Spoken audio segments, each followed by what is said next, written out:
Hallo und herzlich willkommen beim weiteren Video der Agavenbrand.com.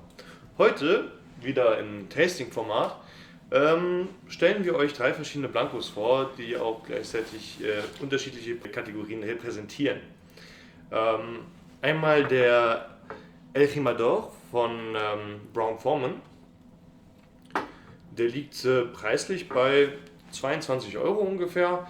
Der Herencia de Plata aus dem Hause Tequilas del Señor, der bei ungefähr 31, 32 Euro liegen dürfte. Und dann der Tahona von Cascavín, wo man nochmal einen riesen Sprung hat, und zwar bei knapp 60 Euro. Ja, Genau. Und heute wollen wir mal, ohne jetzt zu sehr in die Besonderheiten der Distillen einzugehen, mit euch gemeinsam diese sehr unterschiedlichen Blancos probieren. und die Vorzüge und vielleicht auch die weniger tollen Sachen der einzelnen Tequilas beleuchten, die hier in dieser Form das absolute Grundprodukt darstellen. Also es gab keine Fassreifung, ne? Die sind alle blank, durchsichtig, transparent und verkörpern damit eigentlich das, was ein Agavenbrand in seiner Natürlichkeit hervorbringen kann.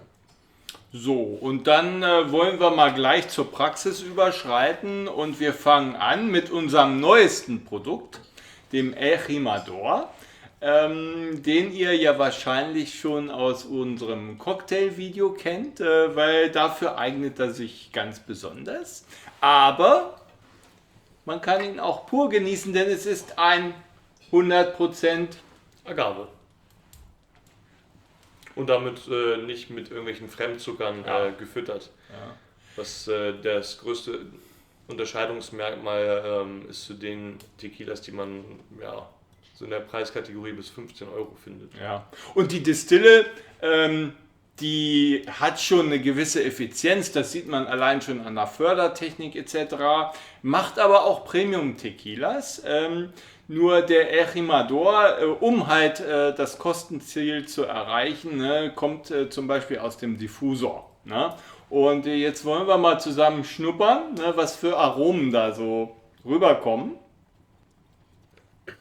Ja, das erste, was direkt auffällt, ist, dass es halt alles doch recht schwach ausgeprägt ist. Mit 38% handelt es sich hier um einen schwachen Tequila. Nichtsdestotrotz auch dadurch sehr sanft.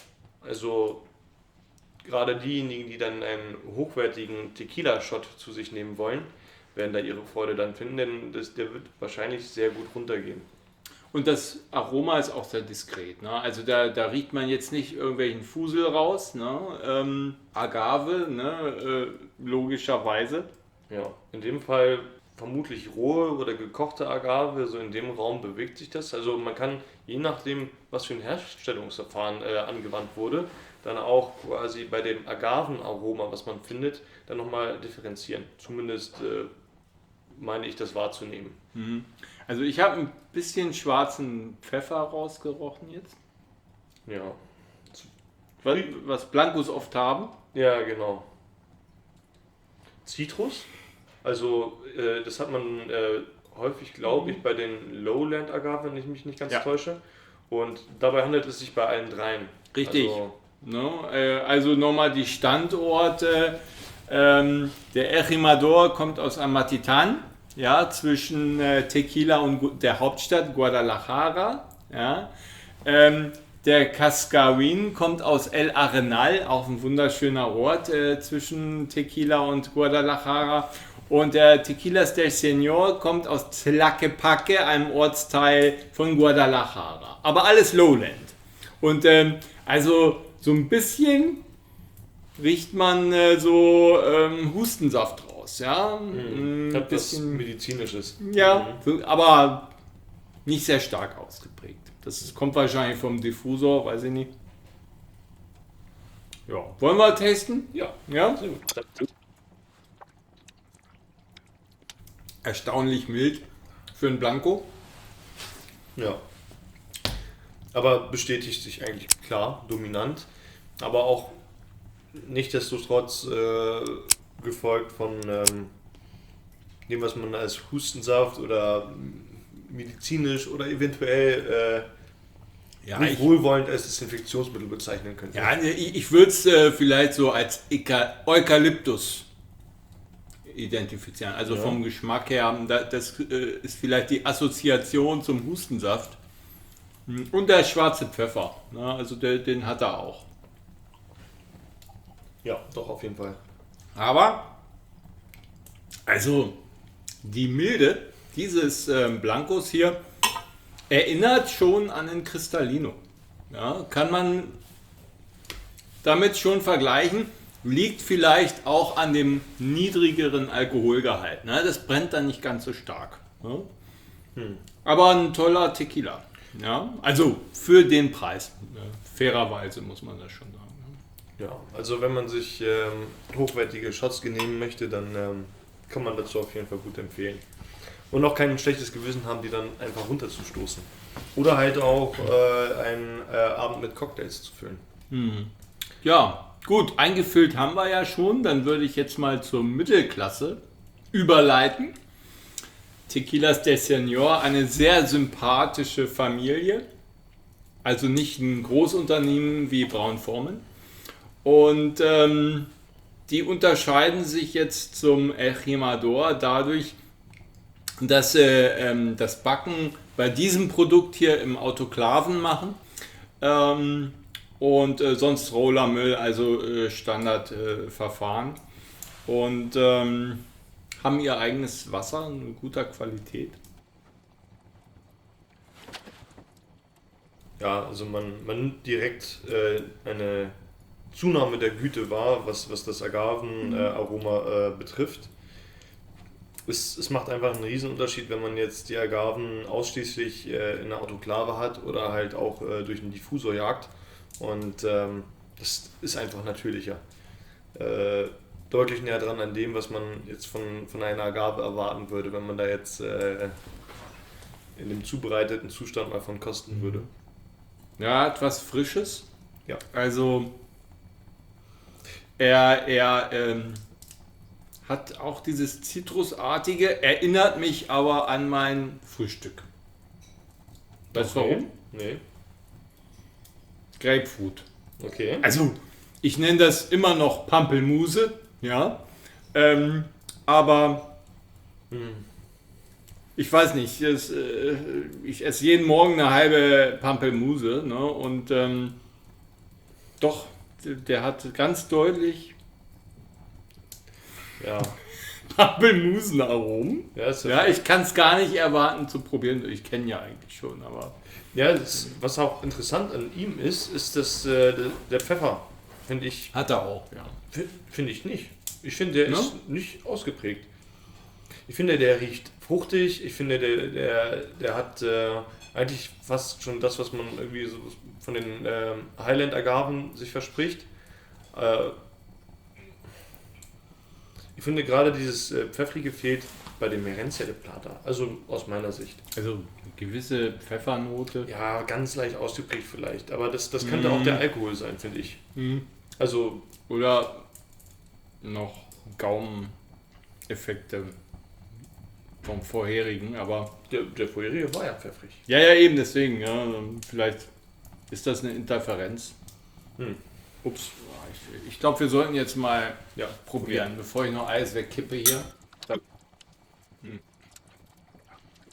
Ja, aber beim Trinken, finde ich, kommt der Pfeffer doch dann etwas stärker durch. Also, Aber auch hier Grapefruit. ja? Ja. Also, ich meine, das ist schon jetzt ein paar Stunden her, dass ich meine Grapefruit gegessen habe. So spät stehe ich nie auf. Aber es ist interessant. Also Zitrus, ja, ganz klar mit drin.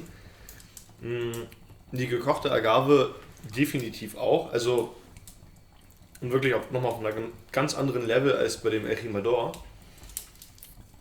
Also einfach ein toller Tequila und in der Preisklasse sehr interessant. Mit langer Historie. Allein die Mühle muss man sich mal anschauen. Die im Einsatz haben, kommt aus Deutschland.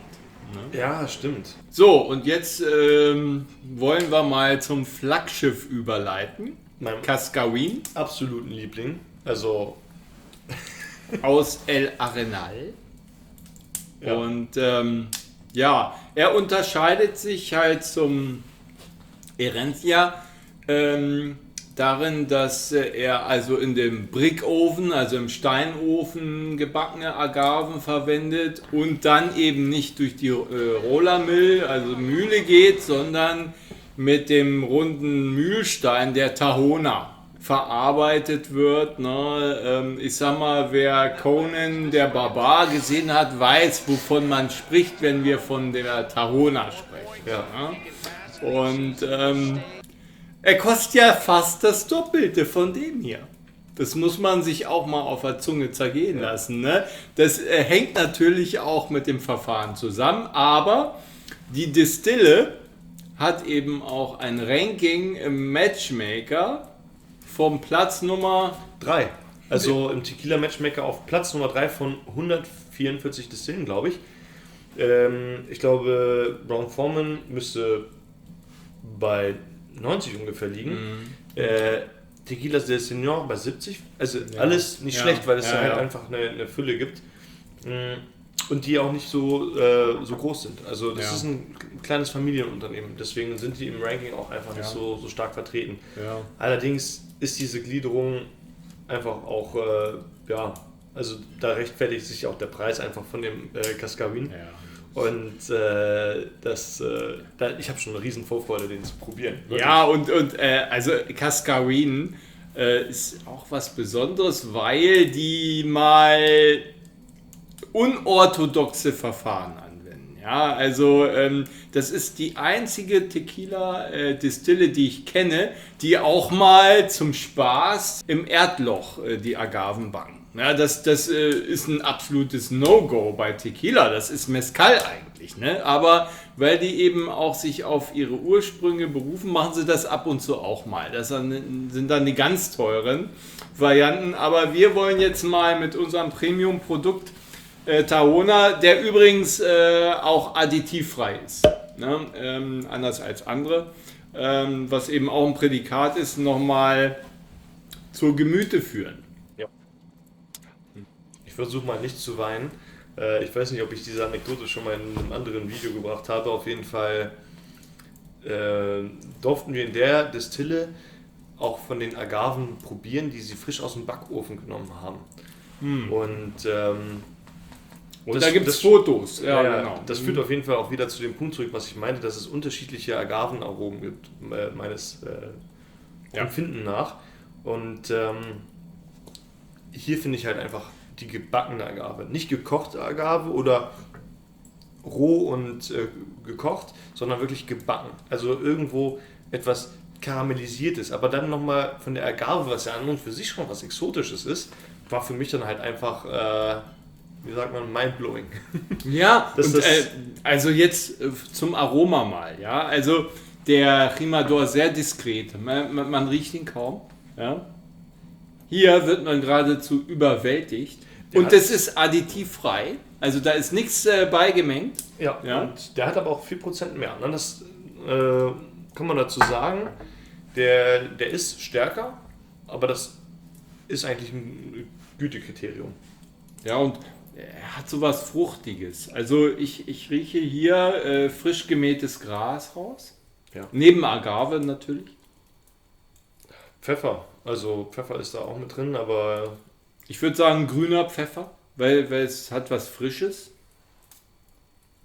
Ja. Ich würde sagen, das findet sich auch irgendwie in der Beschreibung von einem erdigen Charakter vielleicht wieder. Etwas sehr Bodenhaftes. Ja, Mineralien. Also, sowas würde ich niemals für einen Cocktail verwenden. Also, kann man machen, ja, aber das wäre schon Snobismus, würde ich sagen. Ne? Weil in einem Cocktail dann nimmt man das gar nicht mehr wahr. Ne? Ja. Dafür ist auch ein bisschen teuer. Wollen wir tasten?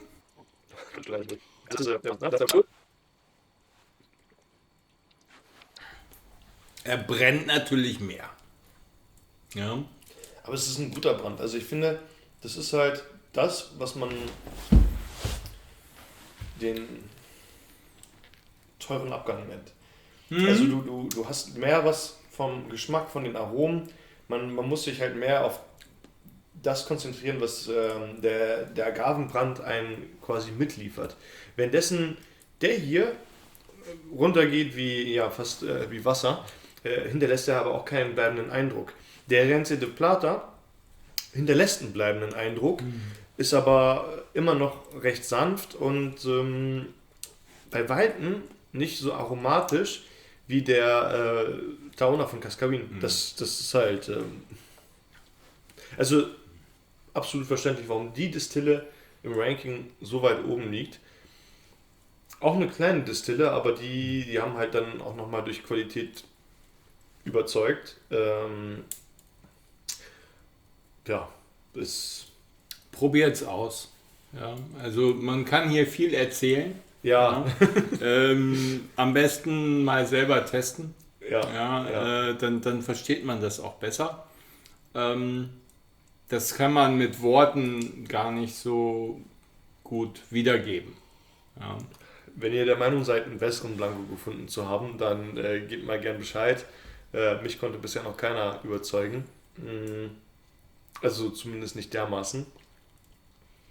Also in der Liga gibt es schon alternative Produkte, ne? Ja. Aber wir haben uns ja umgesehen, ja? Und wir sind bei Cascavin dann tatsächlich hängen geblieben. Und das ist eben was für besondere Anlässe, das muss man auch sagen. Ja. Also diese 42%, ne, die brennen natürlich auch ein bisschen mehr, ja, aber das ist eben ein ursprünglich hergestellter, purer Blanco, ja, im klassischen Verfahren, an dem es nichts fehlt, ja.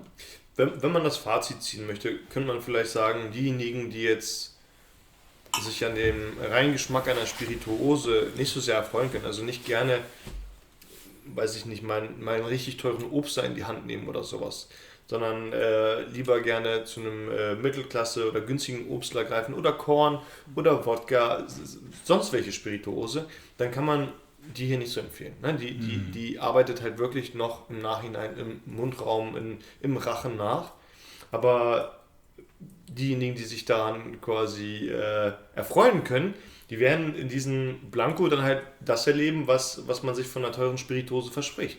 Und zwar eine gewaltige Aromenvielfalt und natürlich auch etwas längeres Vergnügen als quasi nur der Spaß, dann halt sich etwas runtergeschüttet zu haben oder etwas im Mittelfeld gehabt zu haben. Ja, und also vielleicht nochmal zusammenfassend, Jimador, ein Top 100% Agave für Margaritas, Sunrise, Cocktails, Longdrinks, aber auch pur, ja, lecker. Und grundsätzlich auch für all diejenigen, die mit einem etwas anderen, günstigen Tequila schlechte Erfahrungen gemacht haben, weil da ist der dann natürlich nochmal eine Klasse drüber und kann diese schlechten Erfahrungen hinwegfegen. Richtig, und dann eben sozusagen Mittelklasse für Einsteiger, die den klassischen Tequila mal probieren möchten, ja, ist der Herencia de Plata schon ein feines Produkt. Ja. Sie ist auch eine andere Flaschenform, ne, hat auch einen Hintergrund und um dann nochmal zum Cascavin zu kommen, das ist dann sozusagen für die Fortgeschrittenen, würde ich mal sagen. Ja? Völlig zu dem Herencia de Plata, weil ich es doch schon auffällig fand, ich finde den Pfeffer halt nicht so intensiv wie jetzt zum Beispiel in dem Cascavin oder dem El Jimador. Also vielleicht für jemanden, der etwas Sanfteres möchte, etwas Floraleres vielleicht, was man eher von den Highland Agaven kennt, der könnte den Herencia dann auch für sich entdecken. Ja. Wunderbar. Das wäre es für heute. das Feuer, da müssen wir vielleicht noch ein bisschen von unserem mexikanischen Kistenholz nachlegen. Ja. Ansonsten werden wir beim nächsten Mal vielleicht die Reposados hier testen. Erzählt mal ein bisschen, wie ihr das findet. Eure Erfahrungen sind immer willkommen und Auch wenn ihr die selbst mal probiert habt, also was eure eigenen Meinungen dazu sind zu den Spirituosen, würde uns auch wahnsinnig interessieren. Mir hat es auf jeden Fall riesen Spaß gemacht, vor allem weil es nochmal ein Anlass war, diese Köstlichkeit hier zu probieren. Ja, schön, dass ihr dabei wart und hasta luego. hasta luego.